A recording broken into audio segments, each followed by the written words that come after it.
good evening, everybody. Thank you very much. And one of the greatest things about tonight is you guys are here. You guys are here, right? But also we are live streaming tonight. We are live streaming off our YouTube channel. We are live streaming on Facebook, and we are live streaming on Instagram, and that's a great thing. Why? Hundreds are going to be watching this tonight, maybe thousands, we're hoping. And by the time they all retweet, resend it, restream it, whatever it is, yes, a lot of people are going to be watching tonight's program. So for tonight, I want you all to please thank, we can't do our programs without getting supported by those in the pharmaceutical industry who really, really want all of our audiences to learn from our programs. And so we reach out to get support from the pharma. And for tonight's program, I want you all to thank Sanofi Genzyme to start with. All right, round of applause, everybody, for everybody. All right, then we have Biogen. All right, EMD Serono, Celgene, Mallinckrodt, and Novartis. And I want you all to say thank you to all of them for allowing us to do this tonight. Great, perfect, thank you. Listen, everybody, we're going to get started tonight. We're going to get started right now. We got Jeffrey Segal as our personal trainer. Jeffrey Segal is the recipient of the 2007 National Strength and Conditioning Association Personal Trainer of the Year Award. Hey, let's go for Jeff. Jeffrey has written articles for numerous MS publications, in addition to others such as Shape Magazine. He's the owner of Balanced Personal Training since 2004. He's a national motivational and educational speaker. He's a graduate of a far distant college to you all. He's a graduate of Florida State University and is a person living with MS since 1998. Let's welcome Jeffrey Segal. Thank you. Thank you, Stuart. How's everybody doing? I'm just thinking a few hours ago I was all the way across the country. It hasn't been this cold where I live in like 2 years, so it's kind of crazy. You guys are laughing about it, but I'm serious. We're like in the 90-90 club where I'm from, so it's 90% humidity, 90% or 90 degrees, so it's always hot. So if you have MS, don't stay away. Now you can come down there. Everyone in the Northeast does, so you'll have a lot of company. We need people from the Northwest, though. Okay, before starting an exercise program, make sure you consult with your physician. I'm hoping that most physicians are on the same page right now. Exercise, MS, it's a must. You have MS and you don't exercise, you're missing the ticket. The boat sailed. That's old school thinking. You can do stuff, and if you don't do it, you won't be able to. So if you sit in a chair and you're able to walk, but you choose to stay in the chair, you're going to be in that chair a lot longer than you wanted to be. So you got to do a little bit more, and you got to make yourself do more. Sometimes it's hard, sometimes it's difficult, but the outcome is incredible. The proof is in the pudding. You ever heard that? It's there. I'm living proof of it because I've never given up in my life. And I don't think anyone in this room should ever give up. It's not an option. Don't look at it as an option. It's never an option. If you give up, change it to moving on to something better and bigger and maybe more difficult for some people.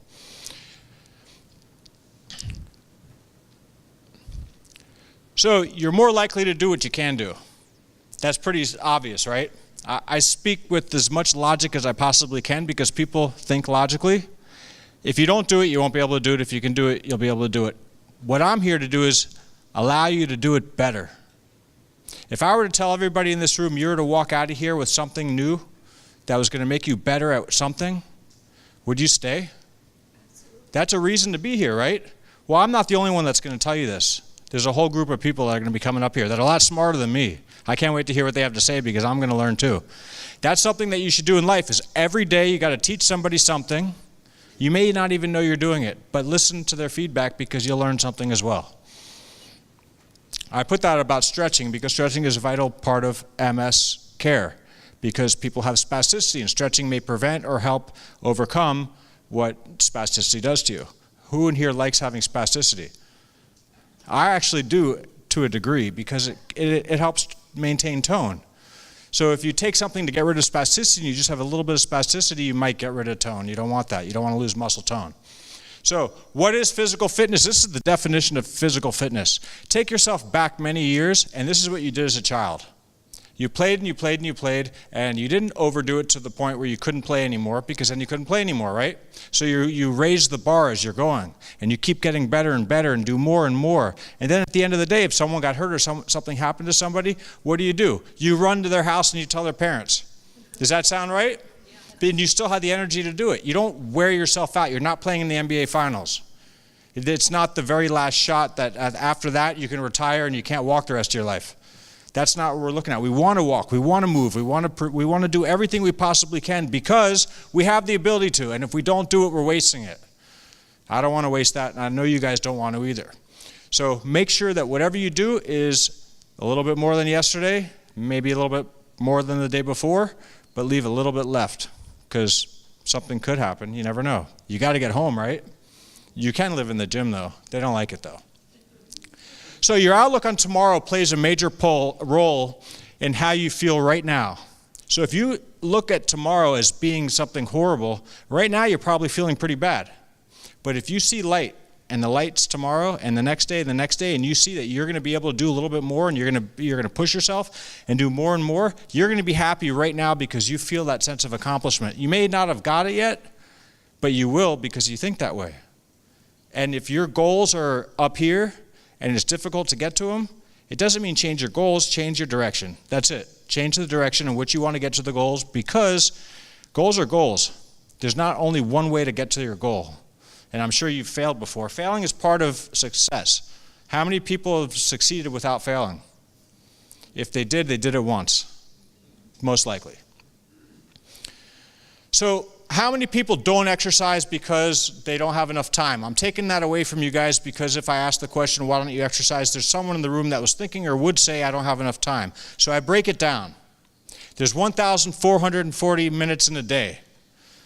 If you were to take 30 of those minutes and put them aside, would it really make a difference to that 1,440? It wouldn't. Except the next day you might be able to do 31, and then 32, or 40, or 50, or 60. So if you look at how I broke it down here, that's the 24-hour day. And the average American sleeps 6.8 hours a night, according to a 2013 Gallup poll. Unless people lied. They do, though. But 6.8 hours is, to me, that's a full night's sleep. If you break everything down and you think about the time that you do everything you do in the day, I put the basics up there. Now, some people don't work full time and they still say they don't have enough time to exercise. That just means that they're saying, I'm not going to do it. And that's your prerogative. If you don't want to do it, then don't expect the results that you would get from it. Because the results from exercise are vast. I mean, they're incredible. You look at everybody on Saturday in the afternoon on television in the fall, whether it be football or whatever sport it is. These people are super athletes. Don't compare yourselves to them. But you could still give 100%. That's what they do. They just happen to be superhuman freaks. You know, that's literally, I mean, there's only X amount of people that make it into the NFL. That's like saying, I want to be the best fighter in the world. There's only one of them. You know, there's a lot of people. So that means you got to be better than like 8 billion people. Is that right? Is there 8 billion people right now? I bet you there's like 8 billion and 5 because that's what happens in 5 seconds. All right, so 9 hours if you worked full time. Let's say you worked a full day. At the end of the day, you have that much time left. 8.2 hours, that's what's left after I got rid of all the excuses. That's what I call those things, reasons why you can't. We'll get rid of those and start putting reasons why you can and why you want to and what your abilities are. And start writing the things you can do down. Because if you write the things that you can do down, they're going to remind you, oh yeah, I can do that. Why aren't I doing it? I don't know. Do you? It's important to do what you can and have fun with it. You know what the happiest people in this world are, the way I look at it? People who have nothing. People who have restrictions of what they eat, who they talk to, where they go. They can't even go to the bathrooms by themselves. Does that sound familiar to you guys? Probably not, because it's been a long time since you were 5. But when you were 5, you had nothing that you have today. I'm stealing this from someone named Stephen Bars who talks about things like this. He's got a book coming out. But A 5-year-old has no worries, and they have play, and their rules are pretty straightforward. You got to eat dinner, you got to eat lunch, you got to eat breakfast, you got to eat a snack in between both of them, and maybe dessert after dinner, right? Is that what a 5-year-old does? You guys were all 5. No one skipped that year, right? That means you eat every 2 or 3 hours. Why don't you do that now? How many people in here eat every 3 hours? Right? Only the physically fit. No, I'm just kidding. How many people in here are parents? Did you feed your children every 3 hours or so? If not, you had a loud house. Children cry when they don't eat. They only cry for certain things. You know, they can't talk, so they cry. If they're not hungry, they got to go to the bathroom, right? I got a daughter. If she's watching this right now, she's going to kill me when I get home. Because she knows everything now because she's 13, of course. I'm learning from her because I was never 13, were you? That was like 20 years ago. Okay, what about fatigue? How many people in here experience fatigue? Okay, how many people in here that don't have MS experience fatigue? Okay, guess what? Everybody experiences fatigue, and if you don't do enough. Fatigue's just something that happens. It's part of life. There's reasons that cause fatigue, especially when you have MS. So when I work with people individually or in a group setting and someone's tired, I break it down. What did you have for dinner last night? It's like now they're on the stand, and I'm questioning them. What do you have for dinner? What do you have for breakfast? Yeah, you sure? And then I'll ask them, is there any problems going on in your life? And if they say no, I say, you're lying. Everyone's got problems, right? But what's causing your fatigue? Is it a relationship issue? Is it that you didn't eat? Is it that you didn't sleep? Is it that you're frustrated about something? Is it just that you're tired?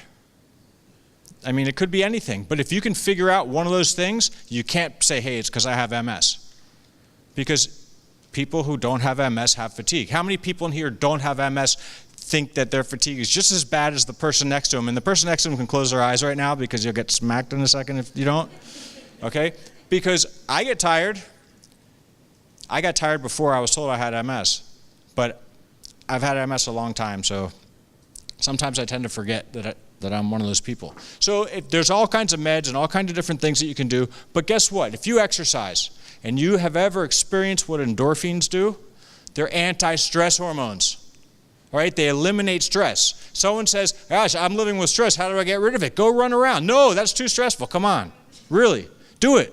If you can't run, then crawl. If you do something to get your muscles moving and your body, your blood circulating, because these are the things that make you happy.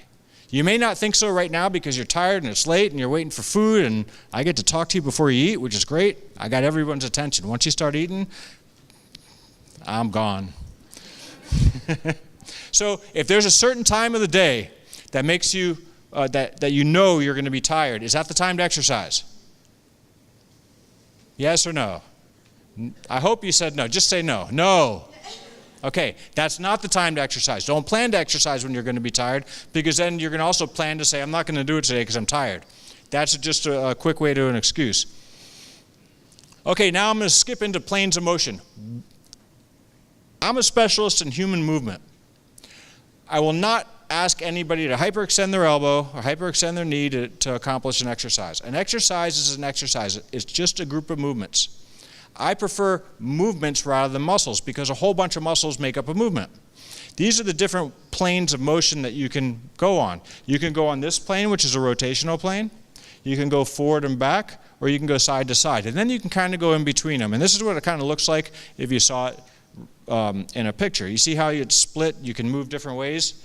Well, forget about that completely. Some people can't. If you can't move in certain directions or do certain things, look, there's a bunch of other ways that you can do it. Don't get caught up in what you can't do. The longer you get caught up in what you can't do, it takes away from what you can do.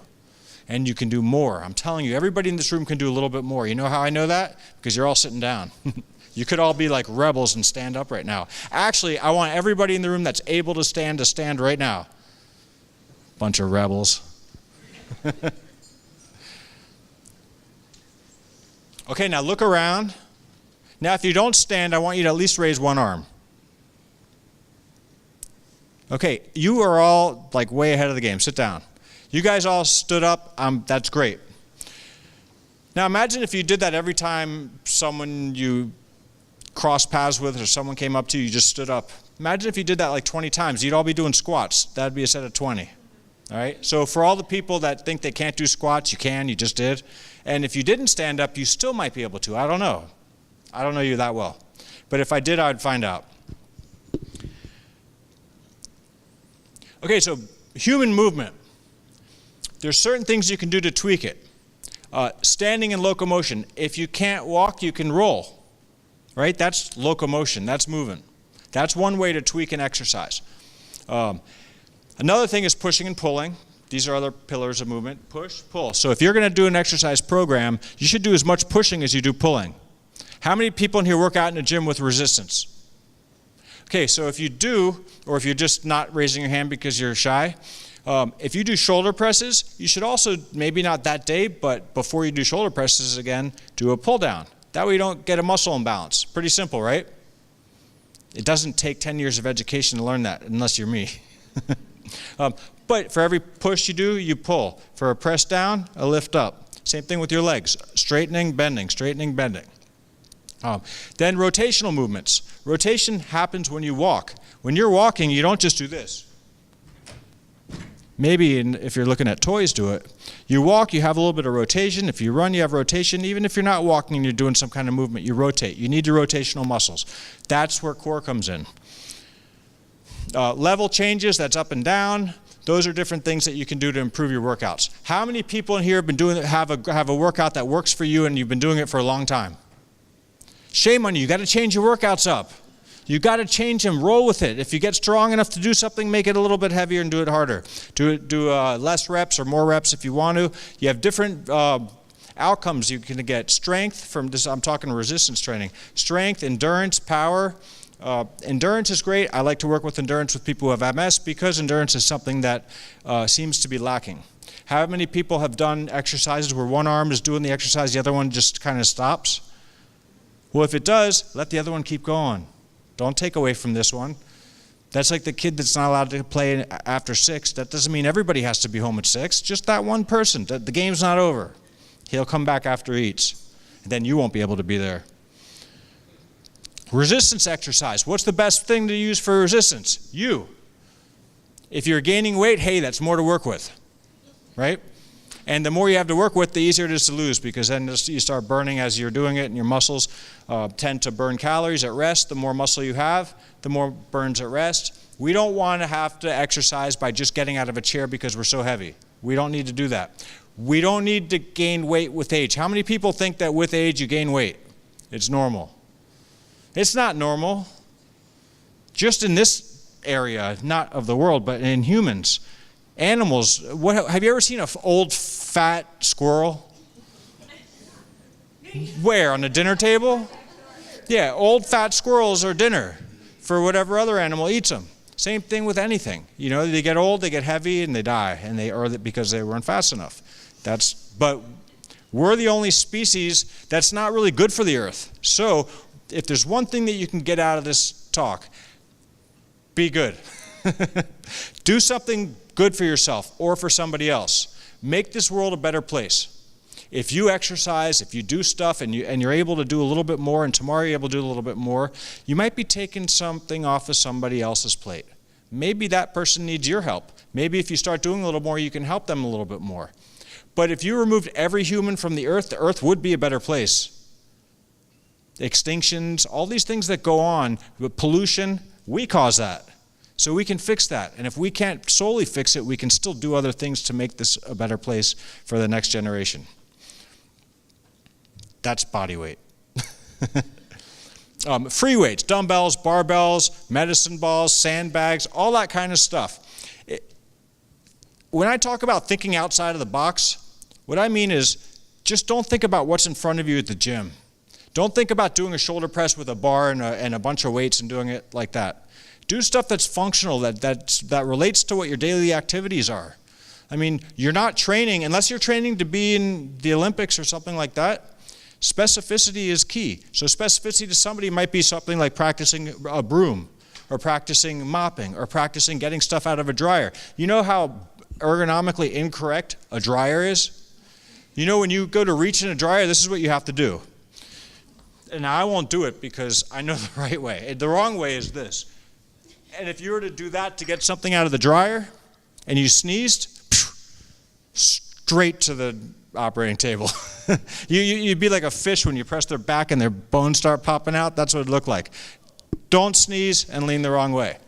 So what I'd like to do is teach people how to do a lateral reach, whether it's in a chair or standing. If you did something like that and you reach, that's, conditioning you to be able to get something out of a dryer or something along those lines.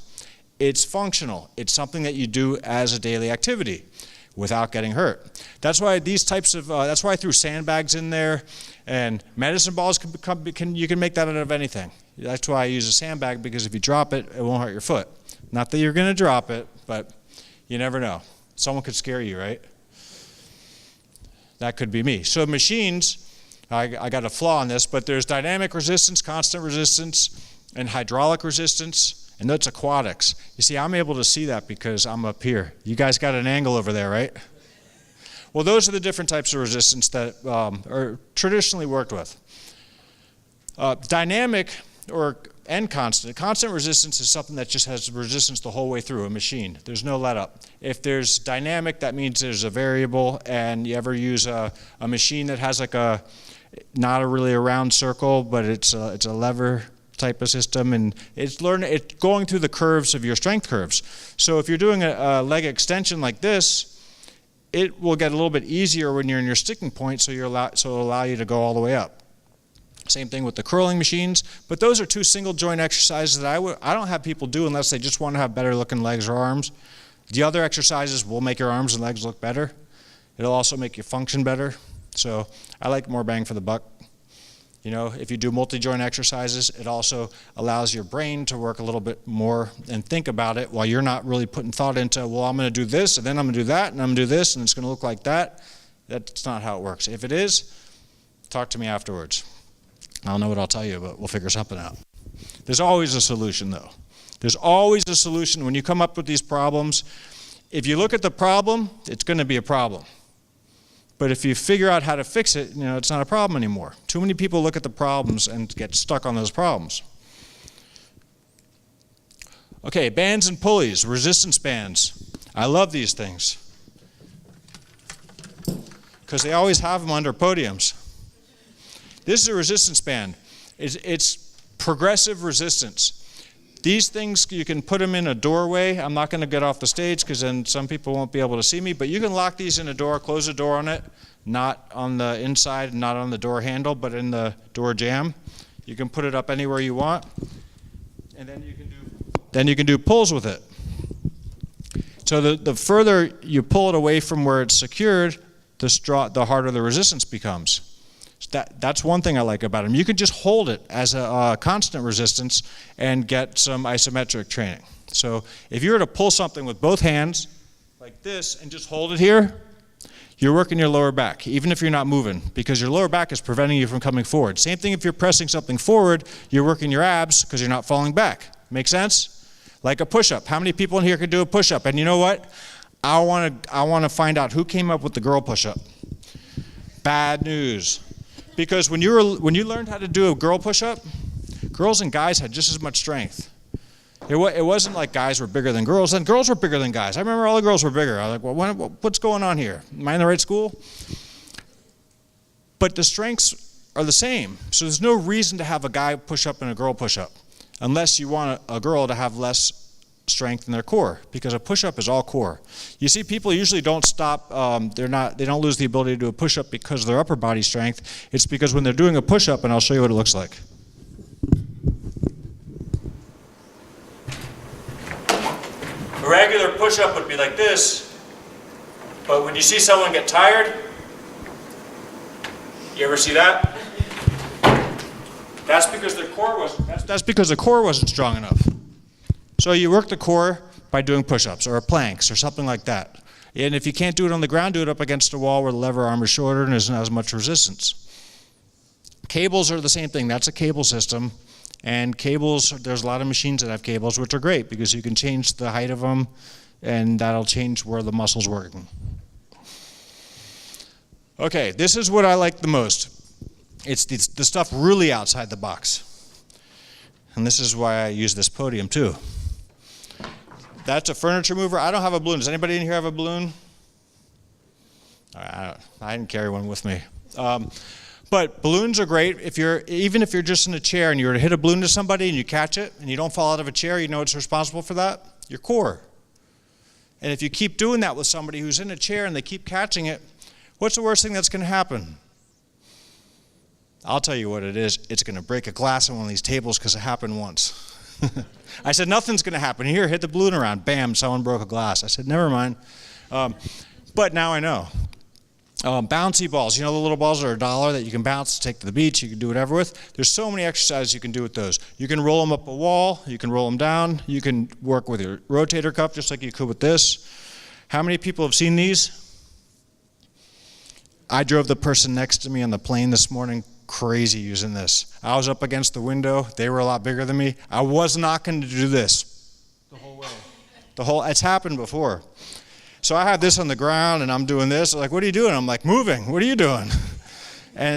So they asked me why, and I said, because I don't want my knees getting tightened up. I need guys on a flight that's like an hour or 6. And your knees are tight, your ankles tight.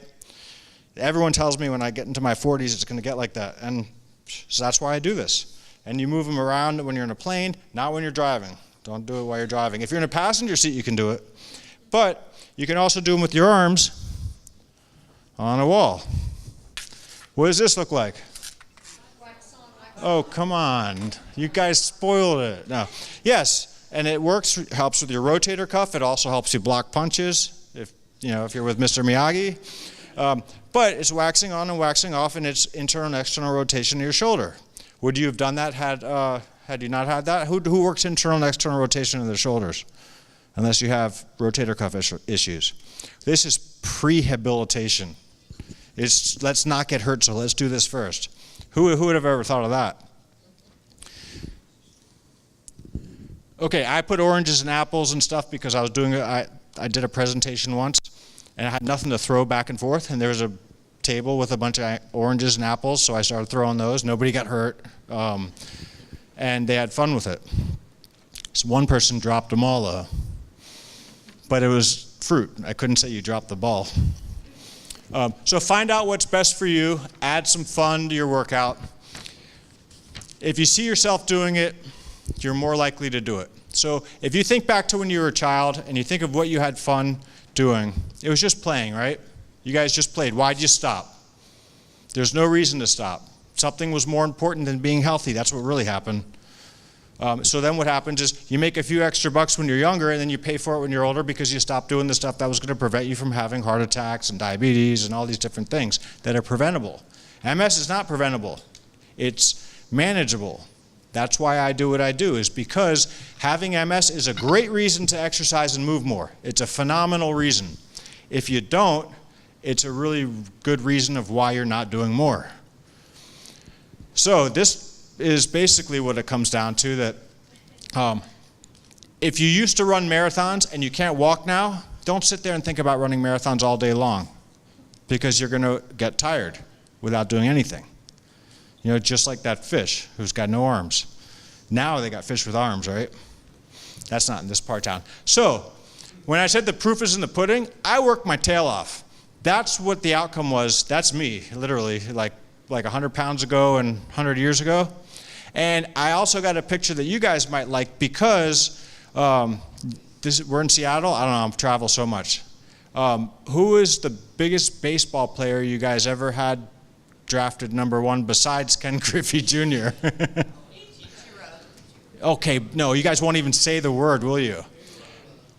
You guys said it, I didn't. Okay, so I got a chance to make him a better baseball player, because when I was a football player, I made it so he couldn't play football anymore, and he stuck to baseball. So that was me hitting A-Rod. That's A-Rod in the picture. Figured you guys would like it, because, everybody, if I said that in some other state, if I said that in Texas, they'd do the same thing. So that's the only 2 places I bring that picture out. So, but that's really, that took a lot of work. You know how long it took me to get him to get in that position? No, I'm just kidding. No, it really took a lot of work. Every day, working out. in the summer, when everybody was on vacation doing their stuff, that was the time that I didn't have a sport to play, but I worked my tail off. And that got me prepared for MS. You know why? Because when I was diagnosed with MS, I didn't give up. I wanted to do more. I did do more. And here I am talking about doing more. And the proof is in the pudding. That's what I said at the beginning, right? So this kind of thing is not, I'm not saying you guys are going to get a chance to go tackle A-Rod. I might be able to work it out. You know, you guys talk to me afterwards. But that's it. So anybody have any questions? Is there anything up that I talked about that you'd like to see or quickly come up and try? Anybody have a question for Jeff? Let's give him a round of applause. Anybody got a question? We got a question in the back middle of the room. So I have to get to anybody that has a question, all right? When the video cameras are not going to see you, but we do need to hear you. And if you lived in Florida and you didn't want to be known for your voice, we would tell you to speak like Mickey or Minnie. And I want to tell you guys, there was a time in my life that I was told I would never walk again. It's a good thing he didn't tell me I would never talk again. He told me I'd never walk again. I wasn't able to walk. I wasn't barely able to see and barely able to talk. And a year later, I was dunking a basketball and rubbed it in on the guy who I fired. He was my doctor. And moved on. So that is something that I want you guys to let resonate a little bit, because there's a lot you can do. That's the point of everything I said, is there's more that you can do. You just got to do it. This guy bit the microphone waiting for you, so let's go. Let's do this. How do what do I type into my favorite search engine to find a personal trainer with MS that will understand what I need? Okay, that's a very tough question, because that goes. How do I find you without going to Florida? you got to go to where I live in Delray Beach. Right, put in Delray Beach, type my name, and my name will come up. No, I would look for somebody who's been certified, with the American College of Sports Medicine and the National Strength and Conditioning Association. Those are the two top organizations that have the best material and educational stuff for things like MS. And, you know, further than that, exercise physiology degree wouldn't hurt. So that's what I would look for, those letters, ACSM, NSCA. And from there, you can also contact me if you have someone that you're in doubt about, and I will either educate them or give you a good answer about them. My father-in-law used to say, you can lead a horse to water, but you can't make him brush his teeth. What sort of motivation, besides the I'm going to feel better tomorrow, what sort of things can we do to help? I mean, there's all sorts of equipment available. There's all sorts of time. How do you get those two together, and what sort of things can you offer in that department? Do you have children? No. No? Parents? No. All relatives? Friends? It's a little lonely in our corner of the world. But did you come alone tonight? No. Okay. My wife's here. And okay, so you got a wife. Yeah. That's your motivation. Seriously, if you think about it, who's going to be, how happy is she going to be if she sees you make a time to go to the gym and do the things that I was just talking about, and then you got results, which take time. But that's something that obviously I saw the way you looked back at me when I said that. That's what you got to look at. And, you know, and for yourself, you know, you're important. Everyone in here is important. I want you guys to know that. If you think you're not, I'll tell you why you are afterwards, but you're all important. But you got to treat yourself important. I just wanted to simply put in my testimony. I had a very rare brain spinal cord disease that was mistaken as MS for 7 years. What happened to me in 24 hours, I became paralyzed up to my earlobes, fighting for every single breath. I am currently probably on my 13th aquatherapy, physical land therapy therapist. And all I can say to you guys is to keep doing it, because I've had to relearn how to walk many times again. Because when I have a relapse, you that you did what a lot of people do, and a lot of people should do, is take giving up as an option off the table. There's no option for that. And what can you do above your earlobes? I can move my ears and my eyebrows, you know, one at a time. But you say that your earlobes, you should go higher than that. Any other questions? I think we're done. Give Jeff a round of applause. Thank you. There you go.